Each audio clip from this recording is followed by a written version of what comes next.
नमस्कार दोस्तों, मैं विकास शाक्या एक बार फिर से आपका स्वागत करता हूं अपने चैनल पर। और आज हम डिस्कस करने जा रहे हैं चैप्टर नंबर 18 भागवत गीता के 26वें 27वें और 28वें श्लोक को।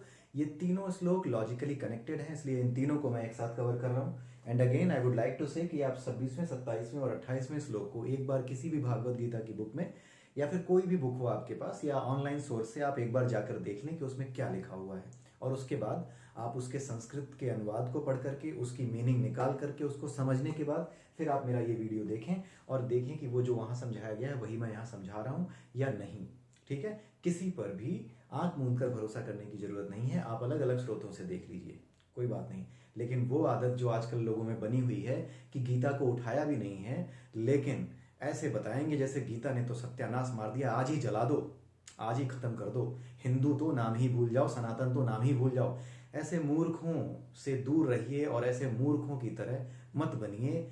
ये मूर्ख इस बात का सबसे परफेक्ट एग्जाम्पल है कि हाउ नॉट टू बी, हमें कैसा नहीं होना चाहिए। ये लोग उसी का परफेक्ट एग्जाम्पल है कि हमें कैसा नहीं होना चाहिए। आइए अब देखते हैं 26वें 27वें और 28वें श्लोक में भगवान कृष्ण क्या कह रहे हैं। उससे पहले फिर से मैं ये बता दूं कि आप 13वें चैप्टर को, जो 13वें चैप्टर की प्लेलिस्ट हमने डाली है, उसको जरूर देखें। जब तक ये समझ में नहीं आएगा तब तक भागवत गीता का कोई भी श्लोक समझने में आपको मजा नहीं आएगा। इनफैक्ट आपको समझ में भी जल्दी नहीं आएगा, क्योंकि ये जो बेसिक हैं, ये जो बेसिक्स हैं, ये जो हमारे शरीर के 5 कोश हैं और ये परा और अपरा प्रकृति है, ये सीधे सीधे उपनिषदों से कनेक्टेड हैं। और उपनिषदों को समझे बिना आप भागवत गीता को आसानी से नहीं समझ सकते अंटिल कि आपको कोई गुरु ही मिल जाए जो आपको, आपकी बुद्धि को, आपकी आत्मा को, आपकी जो वास्तविक अंतर्दृष्टि है उसे जागृत कर दे। अगर ऐसा कोई गुरु मिल जाता है तब तो बहुत ही धन्य भाग की बात है। लेकिन जो मेरा अनुभव है, जिसके आधार पर मैंने इन चीजों को समझा है, वो यही है कि उपनिषदों को समझना जरूरी है, हमारे वेदांगों को समझना जरूरी है।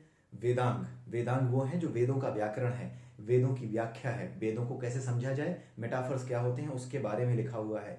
ठीक है, क्योंकि बहुत सी लैंग्वेज हमारे वेदों में, पुराणों में मेटाफरिक है। इनफैक्ट मैक्सिमम मेटाफरिक है। अगर आपने हिंदी पढ़ी होगी तो रूपक अलंकार आपने पढ़ा होगा, रूपक अलंकार पढ़ा होगा, उत्प्रेक्षा अलंकार पढ़ा होगा। ठीक है, मानवीकरण अलंकार पढ़ा होगा। ये वो अलंकार हैं जिनका बहुत ज्यादा उपयोग हमारे साहित्य में, हमारे जो शास्त्रीय साहित्य हैं, चाहे वो गीता हो, चाहे वो पुराण हो, चाहे वो वेद हो, हर जगह पर ऐसे मेटाफर्स का, ऐसे अलंकारों का बहुत इस्तेमाल हुआ है। इसलिए आप मेरा ये कोई भी वीडियो, अगर आप मुझसे अभी जुड़े हैं तो आप पीछे जाकर के एक बार 13वां चैप्टर और उससे भी पहले कुछ वीडियोस मैंने डाले हैं इसी चैनल पर, जहां पे आप ये देख सकते हैं कि किस तरीके से आपको जो है समझना है चीजों को, क्या होते हैं अलंकार, क्या होती हैं चीजें, कैसे हमारे शरीर के ये 5 कोश काम करते हैं, इनफैक्ट कैसे हमारे शरीर पर जो अलग अलग ग्रह हैं उनका कैसे असर पड़ता है, उनका एक बेसिक कॉन्सेप्ट दिया गया है। ठीक है, तो आइए देखते हैं 26वें 27वें और 28वें श्लोक को। इसमें क्या कहते हैं भगवान कृष्ण। पिछले वीडियो में हमने देखा कि 3 श्लोकों में भगवान कृष्ण ने सतोगुणी, रजोगुणी और तमोगुणी कर्म के बारे में बताया था। अब इन 3 श्लोकों में भगवान श्री कृष्ण अर्जुन को बता रहे हैं कि सतोगुणी, रजोगुणी, तमोगुणी कर्ता कौन होता है। कर्ता वही होता है जो कर्म करने वाला है। ठीक है, तो कर्म अगर सतोगुणी है तो कर्ता कैसा हो गया, सतोगुणी हो गया। कर्म अगर रजोगुणी है तो कर्ता, उसको करने वाला कैसा हुआ, रजोगुणी हुआ। कर्म अगर तमोगुणी है तो उसको करने वाला कैसा हुआ, तमोगुणी हुआ। तो अगर आपने 3 तरह के कर्मों को समझा है तो ये 3 तरह के कर्ता आपको समझने में कोई प्रॉब्लम नहीं होगी। तो फिर भी छोटा सा वीडियो होगा ये, सिंपल हम देख लेते हैं कि सतोगुणी, रजोगुणी और तमोगुणी कर्ता होते कैसे हैं।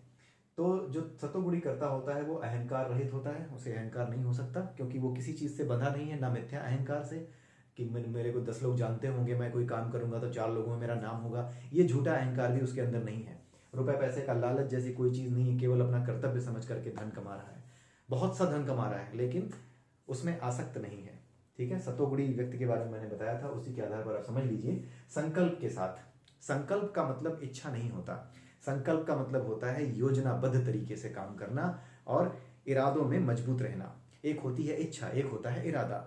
जो आदमी सतोगुणी होता है वो इच्छा नहीं करता कि इसके बदले कुछ मिलेगा, वो सिर्फ इरादा करता है कि चाहे कुछ हो जाए। इरादे में क्या होता है कि चाहे कुछ हो जाए मुझे ये करना है।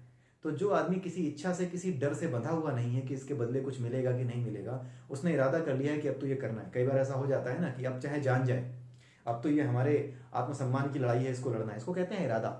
ठीक है, जब कोई व्यक्ति धर्म का युद्ध लड़ता है, जब कोई व्यक्ति अन्याय के विरुद्ध आवाज उठाता है तो वो सतोगुण में स्थित होकर कर्म करता है। और ऐसा जो योद्धा होता है, ऐसा जो व्यक्ति होता है वो सतोगुणी कर्ता भी कहलाता है। तो जो सतोगुणी करता है वो इरादा करता है, और जो रजोगुणी करता होता है वो इच्छाएं करता है। तो इच्छा और इरादे का फर्क आप समझिए, इच्छा और इरादे में बहुत बड़ा फर्क होता है। इच्छाएं तब टूट जाती हैं जब हमारे मन के हिसाब से कोई चीज़ हमें ना मिलने वाली हो, जो फल हम चाह रहे हैं वो ना मिलने वाला हो, तो इच्छा टूट जाती है। लेकिन इरादा जैसे ही मुसीबतें आती हैं वो और मजबूत हो जाता है। इच्छा और इरादे में यही फर्क होता है। इसलिए जो सतोगुणी करता होता है वो इरादे के साथ, संकल्प के साथ कर्म करता है, उत्साहपूर्वक कर्म करता है। क्योंकि जब उसको किसी तरह की कोई इच्छा ही नहीं है, उसे सिर्फ कर्म करना है, इरादा कर लिया उसने इस कर्म करने का, तो वो बाय डिफॉल्ट उत्साह में ही रहेगा। ठीक है, उत्साह तो उसका गिरता है जब उसको लगता है कि मुझे कुछ पाना था, अब देखे कि यार वो मिलेगा है ही नहीं, तो अपने आप उसकी एनर्जी डाउन हो जाती है। तो ये समझने में कोई साइंस नहीं है, सिंपल सी चीज भगवान श्री कृष्ण ने यहाँ समझाई है, जो हम हर रोज देखते हैं, लेकिन हम इतने मूर्ख हैं कि वो चीज हम समझने की कोशिश नहीं करते। ठीक है, बहुत से लोग इतने मूर्ख हैं कि वो जब सनातन धर्म की बुराई करते हैं तो वो ये नहीं समझ पाते कि वो जो देख रहे हैं वो सांसारिक प्रकृति, ये जो प्रकृति है उस प्रकृति में हम अपने ऊपर ही महसूस कर सकते हैं इन चीज़ों को, कहीं दूर जाने की जरूरत नहीं है। आप इच्छा और इरादे का अंतर अगर आपने अभी सुना है तो क्या आपने इसको कभी महसूस नहीं किया? जैसे ही मैंने वो चीज़ बताई आपको तुरंत महसूस हो गया होगा कि हाँ ये तो था, ये तो हम जानते थे, लेकिन इस तरह से सोचा नहीं। बहुत से लोग सोचते नहीं है, लेकिन कई लोग ये सोचते नहीं है। ठीक है, तो सतोगुणी व्यक्ति क्या करता है? इरादा करता है, यानी संकल्प करता है, और रजोगुणी व्यक्ति क्या करता है? इच्छाएं करता है। ठीक है, इसीलिए उसकी इच्छाएं, उसकी energy level up and down होता रहता है। किसी दिन तो बहुत खुश होगा जब उसको कुछ मिलता हुआ दिखेगा, किसी दिन उसकी एनर्जी डाउन हो जाएगी जब उसको जैसे ही लगेगा यार ये चीज़ जिसके लिए हम कोशिश कर रहे हैं मिलेगी कि नहीं मिलेगी। तो वो कोई भी कर्म अपने लिए कर रहा होता है, उसकी इच्छा होती है, उसकी इच्छाएं उससे जुड़ी होती हैं, इसलिए वो निराश होता है, हताश होता है, कभी खुश होता है।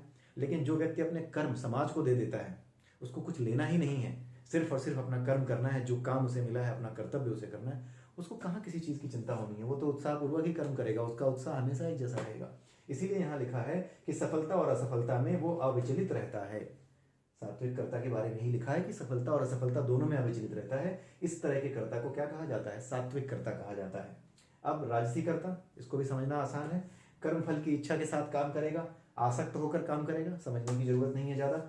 ये हम बहुत बार डिस्कस कर चुके हैं कि रजोगुणी व्यक्ति कैसा होता है? लोभी होता है, लोभी होता है, लालची होता है, उसको हर चीज़ का कहीं ना कहीं लालच आ जाता है मन में, जब उसकी इच्छाएं हैं तो वो लालची भी होता चला जाता है। ईर्ष्यालु होता है, ईर्ष्यालु क्यों होता है? एग्जाम्पल मैंने कल दिया था, वही मैं आज दे रहा हूँ कि मेरे पड़ोसी के यहाँ एक कार आ गई।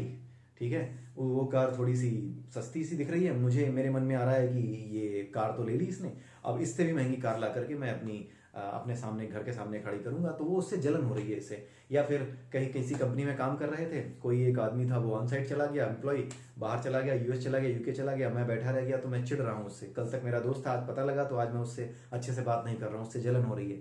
अगर जलन नहीं भी हो रही है, दो चीज़ें होती हैं, कई बार हमें जलन होती है और कई बार ऐसा होता है somewhere we eat out our hurt, कहीं ना कहीं हम अपने दिल को ही अंदर अंदर खा रहे होते हैं। ठीक है, जल नहीं रहे होते, लेकिन अंदर ही अंदर खा रहे होते हैं कि यार मेरे साथ क्यों नहीं हुआ, उससे नहीं जल रहे होते। उससे जल रहे हो चाहे ना जल रहे हो, अंदर ही अंदर अपने दिल को खा रहे हो। ये सारे के सारे लक्षण रजोगुणी के हैं। अगर आपके साथ ऐसा होता है, होता ही होगा, बहुत लोगों के साथ होता है, अगर आपके साथ ऐसा होता है तो रजोगुणी हैं आप। जरूरी नहीं है कि आपके साथ ऐसा होता हो, हर आदमी इस तरह का नहीं है, लेकिन रजोगुणी लोग कंपैरेटिवली संसार में ज्यादा हैं, इसलिए इस तरह की चीजें आपको ज्यादा देखने को मिलती हैं कि जैसे ही किसी और को कुछ मिल गया, पहले वाला उससे चिढ़ने लगा, जलने लगा।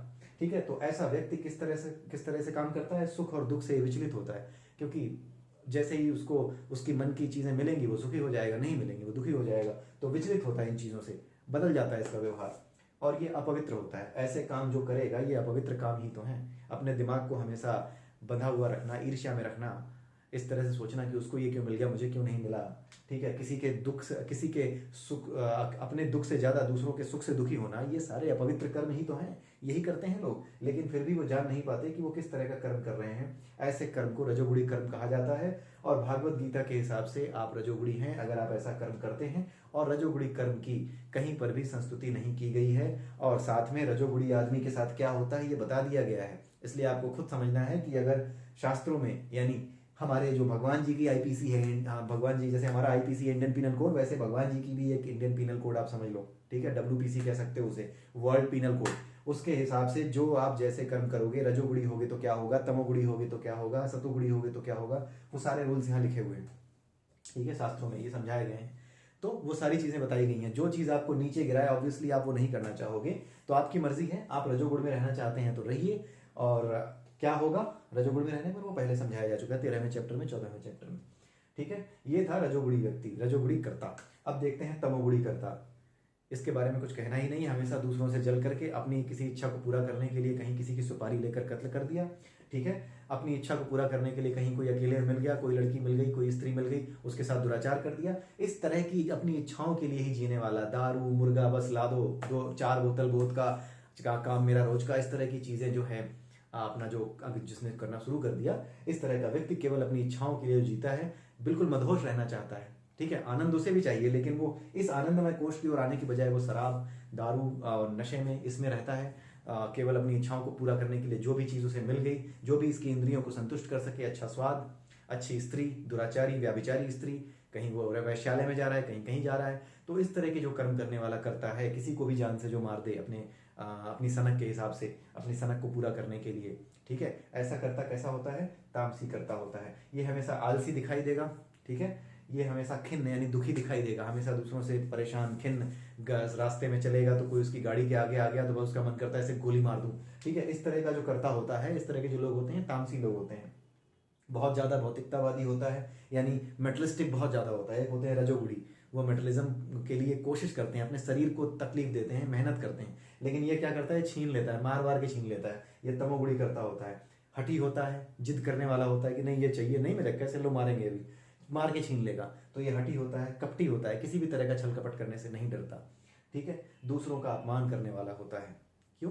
क्योंकि ये सोचता है कि हर चीज तो मैं पा सकता हूँ। जब ये सफल होता जाता है तो इसे लगता है कि जिसकी लाठी उसकी भैंस, तो ये दूसरों का अपमान करता है। ऐसा आदमी अक्सर ये कहते हुए सुना जाता है कि जो आदमी अपनी रक्षा नहीं कर सकता, दूसरे को नहीं मार सकता, या दूसरे की जान नहीं ले सकता, वो आदमी कमजोर है, उसकी कोई इज्जत, उसकी कोई कीमत ही नहीं है। ऐसे लोगों को वो कीड़े मकोड़े समझता है। तभी तो कुछ अपराधी होते हैं, वो बड़े आराम से गोली मार के निकल जाते हैं, उन्हें जरा सा भी नहीं लगता कि मैंने किसी की जान ले ली है। ऐसा नहीं है कि वो उनके अंदर किसी तरह की मानवता नहीं होती। दिक्कत यह है कि वो तमोगुण में स्थित हो जाते हैं। तमोगुण में स्थित होने के बाद आदमी हमेशा इस दुनिया को अपने फ्रेम ऑफ रेफरेंस में देखता है। आदमी जब अपने फ्रेम ऑफ रेफरेंस में देखता है, और ऐसा ही होता है, आदमी पूरी दुनिया को, जो अज्ञानी है वो हमेशा अपनी पूरी दुनिया को अपने फ्रेम ऑफ रेफरेंस में देखता है, और जो उसके फ्रेम ऑफ रेफरेंस के हिसाब से उसके जैसा नहीं है वो बेकार इंसान है, ठीक है। जैसे पूजा पाठ करने वाले के लिए, ईश्वर की भक्ति करने वाले के लिए, या फिर जैसे हम लोग भागवत गीता पढ़ रहे हैं, समझ रहे हैं, हम लोगों को देख करके ऐसा आदमी जो कि घर, गाड़ी, बंगला, विदेशों में घर, ये सब चीजें जो सोचता है वो हमें मूर्ख समझेगा। क्यों? क्योंकि वो अपने फ्रेम ऑफ रेफरेंस में ही देखता है। भागवत गीता में ये बड़े अच्छे समझाया गया, साइकोलॉजी वाला जो पार्ट है उसमें ये बताया गया है, हर आदमी अपने फ्रेम ऑफ रेफरेंस में देखता है। हर वो आदमी जो कि रजोगुड़ी है वो सतोगुड़ी आदमी को मूर्ख कहेगा, और हर वो आदमी जो तमोगुड़ी है वो सतोगुड़ी और रजोगुड़ी को कहेगा अरे ये कौन है, ये जरा सा भी अगर नुकसान पहुंचा रहे हैं, या हमारे बीच में जरा सा भी आ रहे हैं, नुकसान ना भी करें, बीच में आ रहे हैं, हमारी गाड़ी के आगे आगे गोली मार दो। तो ये जो मूर्ख, ये जो दुष्ट हैं, ये तमोगुणी कर्ता होते हैं। ऐसे लोगों को तमोगुणी कर्ता कहा जाता है। तो ये था कर्ता के बारे में, सतोगुणी कर्ता, रजोगुणी कर्ता और तमोगुणी कर्ता। तो अगले वीडियो में हम फिर से देखेंगे कि आगे भगवान श्री कृष्ण क्या बता रहे हैं। आगे भगवान श्री कृष्ण बताएंगे बुद्धि के बारे में, धैर्य के बारे में। तो बुद्धि और धैर्य भी 3 प्रकार का होता है प्रकृति के 3 गुणों के अनुसार। तो ये जो चैप्टर है 18वां, प्रकृति के 3 गुणों को अगर आपने समझा है तो ये पूरी तरह से समझ में आएगा। बड़ा ही रोचक चैप्टर है, पूरी की पूरी सारांश है इसमें, समझने में ज़्यादा डिफिकल्टी नहीं होती, ज़्यादा परेशानी नहीं होती इस चैप्टर को समझने में, और ये चैप्टर बड़ी आसानी से सारी चीज़ें समझाता है। इसीलिए इस चैप्टर का पाठ बहुत ज़्यादा किया जाता है, ठीक है। कहीं अगर कोई चैप्टर अगर आप नहीं पढ़ते, अगर आपने भागवत गीता एक बार पढ़ ली और समझ ली है, उसके बाद अगर आपको कभी दोबारा गीता उठानी है और आपको लगता है कि इतना ज़्यादा टाइम नहीं है, अभी मुझे जल्दी से कुछ रिवाइज करना है भागवत गीता को, तो सिर्फ और सिर्फ 18वां चैप्टर आप रिवाइज कर लीजिए, वो भी पूरा है। लेकिन मैं यही कहूँगा कि जब भी भागवत गीता पढ़ें तो इन चीज़ों को पढ़ने की जीवन भर प्रैक्टिस डालें, हमेशा इन चीज़ों को पढ़ें, हमेशा इन चीज़ों का अध्ययन करें, क्योंकि बुढ़ापे में जाकर इन चीज़ों को पढ़कर आपको यही लगेगा कि ये पहले क्यों नहीं पढ़ी और क्या जीवन जीना था और कैसा जीवन जी गए। तो बुढ़ापे में पछताने से बेहतर है ये जो बनी हुई है ना भ्रांति कि बुढ़ापे में पढ़ना, ये बुढ़ापे में पढ़ने वाला जो भ्रम पैदा किया गया है दुष्टों के द्वारा, मूर्खों के द्वारा, इससे दूर रहिए, ठीक है। कोई भी ऐसी चीज जो आपके जीवन को सही दिशा दे सकती है उसे जवानी में क्या, बचपन से जब भी आपकी बुद्धि खुले तभी से अपने बच्चों को पढ़ाना शुरू कीजिए और आप भी पढ़िए, ठीक है। तो ये भागवत गीता का जो 18वां चैप्टर है, इसके 3 श्लोक आज मैंने कवर किए। अगले वीडियो में फिर मिलेंगे, तब तक के लिए नमस्कार।